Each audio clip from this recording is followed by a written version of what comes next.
Good morning. અગાઉના વિડીયોમાં આપણે તત્વો વિશેની ટૂંકી સમજ, ડોબરેનરની ત્રિપુટી અને લાસ્ટમાં ન્યુલેનના અષ્ટકનો નિયમ વિશે અભ્યાસ કરી ચૂક્યા છે. તો આ ટૉપિકને રિલેટેડ આપણી બુકની અંદર પેજ નંબર 81 ઉપર 3 પ્રશ્નો આપવામાં આવ્યા છે. એ પ્રશ્નોનો અભ્યાસ આપણે કરીશું. પ્રશ્ન નંબર 1 સ્ક્રીન પર તમે જોઈ શકો છો. શું ડોબરેનરની ત્રિપુટી ન્યુલેનના અષ્ટકના સમૂહમાં પણ જોવા મળે છે? એવો પ્રશ્ન છે.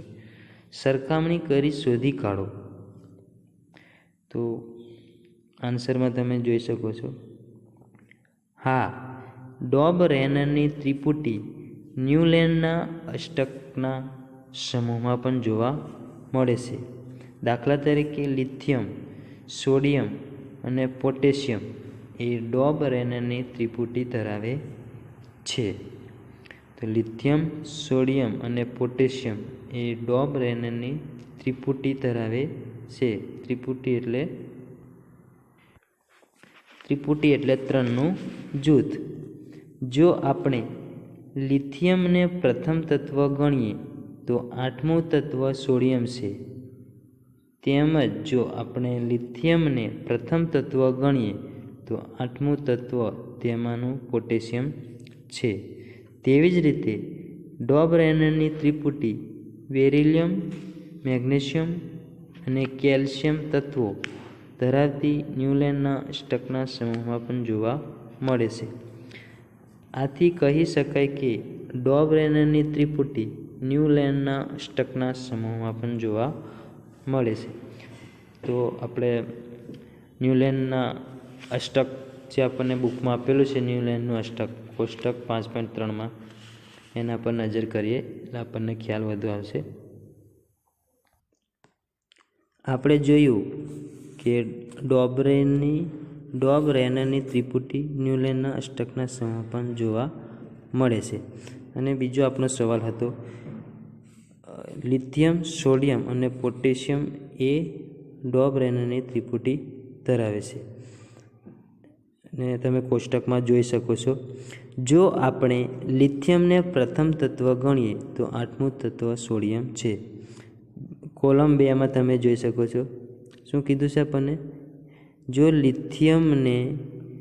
જો આપણે લિથિયમને પ્રથમ તત્વ ગણીએ તો 8મું તત્વ સોડિયમ છે. તો આપણે ગણી શકીએ છીએ. અહીં સ્ક્રીન પર તમે જોઈ શકો છો.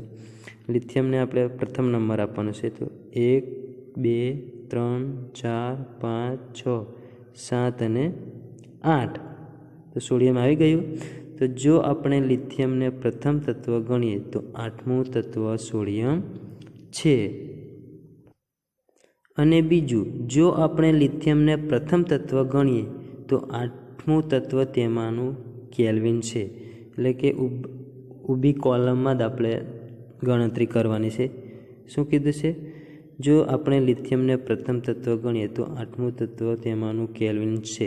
તો આપણે ગણતરી કરી જોઈએ. તો લિથિયમને 1 નંબર આપવાનો છે. 1, 2, 3, 4, 5, 6, 7 અને 8.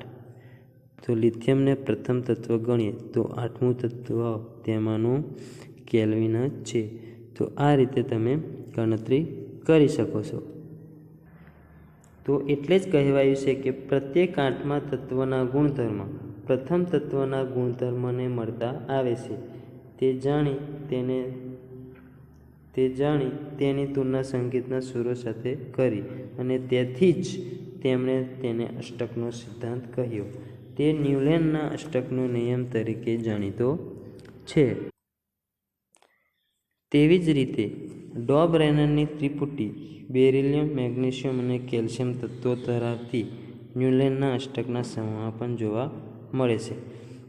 આથી કહી શકાય કે ડોબરેનરની ત્રિપુટી ન્યુલેનના અષ્ટકના સમૂહમાં પણ જોવા મળે છે. તો ડોબરેનરની ત્રિપુટી ન્યુલેનના અષ્ટકના સમૂહમાં પણ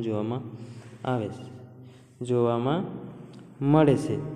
હવે નેક્સ્ટ પ્રશ્ન એટલે કે પ્રશ્ન નંબર 2. પ્રશ્ન નંબર 2. ડોબરેનરના વર્ગીકરણની મર્યાદા શું છે?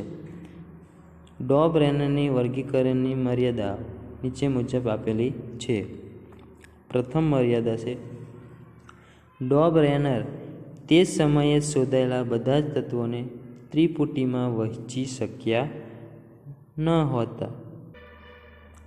ડોબરેનર તે સમયે શોધાયેલા બધા જ તત્વોને ત્રિપુટીમાં વહેંચી શક્યા ન હતા. સેકન્ડ નંબરની મર્યાદા છે, ડોબરેનર તે સમયે જાણીતા તત્વોમાંથી માત્ર ત્રણ જ ત્રિપુટી જાણી શક્યા હતા. ડોબરેનર તે સમયે જાણીતા તત્વોમાંથી માત્ર 3 જ ત્રિપુટી જાણી શક્યા હતા. પરિણામે તત્વોને ત્રિપુટીમાં વર્ગીકૃત કરવાની ડોબરેનરની આ પદ્ધતિ સફળ રહી નહીં. તો આ હતી ડોબરેનરના વર્ગીકરણની મર્યાદાઓ. હવે લાસ્ટ પ્રશ્ન નંબર 3. પ્રશ્ન નંબર 3. ન્યુલેનના અષ્ટકના સિદ્ધાંતની મર્યાદાઓ શું છે? ઉત્તરમાં જોઈ શકો છો. અષ્ટકનો સિદ્ધાંત માત્ર કેલ્શિયમ સુધી જ લાગુ પડતો હતો, કારણ કે કેલ્શિયમ પછી પ્રત્યેક 8મા તત્વના ગુણધર્મ પહેલા તત્વને મળતા આવતા નથી. ન્યુલેન્ડે કલ્પના કરી કે કુદરતમાં માત્ર 56 તત્વો હાજર છે અને ભવિષ્યમાં કોઈ અન્ય તત્વ શોધાશે નહીં. પરંતુ ત્યારબાદ અનેક નવા તત્વો શોધાયા જેના ગુણધર્મ અષ્ટકના સિદ્ધાંતમાં બંધ બેસતા નથી. પોતાના કોષ્ટકમાં તત્વોને બંધ બેસાડવા માટે ન્યુલેન્ડે 2 તત્વોને એક સ્થાન પર રાખી દીધા, પરંતુ કેટલાક અસમાન તત્વોને પણ એક સ્થાન પર રાખ્યા. એ આપણે કોષ્ટક 5.માં જોયું. તો કોબાલ્ટ અને નિકલ એક જ સ્થાન પર છે અને એક સાથે જ ફ્લોરિન, ક્લોરિન અને બ્રોમિન સાથે હરોળમાં રાખવામાં આવ્યા છે, જેમના ગુણધર્મો આ તત્વો કરતાં જુદા છે. તો કોબાલ્ટ અને નિકલના ગુણધર્મો કરતાં ફ્લોરિન, ક્લોરિન અને બ્રોમિનના ગુણધર્મો જુદા છે. આયર્ન કે જે કોબાલ્ટ અને નિકલ સાથે ગુણધર્મોમાં સમાનતા ધરાવે છે, તેને આ તત્વોથી દૂર રાખવામાં આવ્યું છે. તો આયર્ન એ કોબાલ્ટ અને નિકલ સાથે ગુણધર્મોમાં સમાનતા ધરાવે છે, છતાં કોબાલ્ટ અને નિકલથી આયર્નને દૂર રાખવામાં આવ્યું છે. આમ ન્યુલેન્ડનો અષ્ટકનો સિદ્ધાંત માત્ર હલકા તત્વો માટે જ સાચો લાગુ પડ્યો. તો ન્યુલેન્ડનો અષ્ટકનો સિદ્ધાંત માત્ર હલકા તત્વો માટે જ સાચો લાગુ પડ્યો હતો. તો ન્યુલેન્ડના અષ્ટકના સિદ્ધાંતની મર્યાદાઓમાં આપણે જોયું કે તે માત્ર કેલ્શિયમ સુધી જ સાચો હતો, એટલે કે તે માત્ર હળવા તત્વોને લાગુ પડે છે. તેણે ધારણા કરી હતી કે માત્ર 56 તત્વો જ અસ્તિત્વ ધરાવે છે. તત્વોને બંધ બેસાડવા માટે તેણે 2 તત્વોને એક સ્થાન પર રાખી દીધા, પરંતુ કેટલાક અસમાન તત્વોને પણ એક સ્થાન પર રાખ્યા. આમ ન્યુલેન્ડનો અષ્ટકનો સિદ્ધાંત માત્ર હલકા તત્વો માટે જ સાચો લાગુ પડ્યો. તો આ મુજબ ન્યુલેન્ડના અષ્ટકના સિદ્ધાંતની મર્યાદાઓ તમે સમજી શકો છો.